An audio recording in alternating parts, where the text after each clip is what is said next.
প্রিয় ভাই, আপনাকে ঘৃণা করার মানুষ অনেক, কিন্তু আপনি সবাইকে ভালোবাসার চেষ্টা করবেন।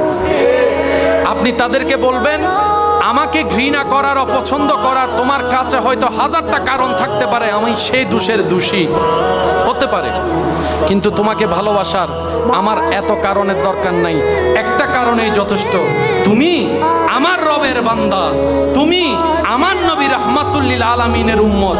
এর চাইতে বড় পরিচয়ের আমার আর কোনো দরকার নাই, এর চাইতে বড় কোনো পরিচয় আমি জানতে চাই না। তুমি আমার রবের বান্দা, আমি তোমাকে ভালোবাসি, তুমি আমার নবী রাহমাতুল লিল আলামিনের উম্মত, আমি তোমাকে সম্মান করি। তুমি যতই ঘৃণা আমাকে করো, তোমার জায়গা থেকে তুমি করো, তোমার রবকে তুমি জবাব দিবা, উত্তর দিবা সে বিচারের দিনে, তুমি তোমার হিসাব, আমি আমারটা দিব।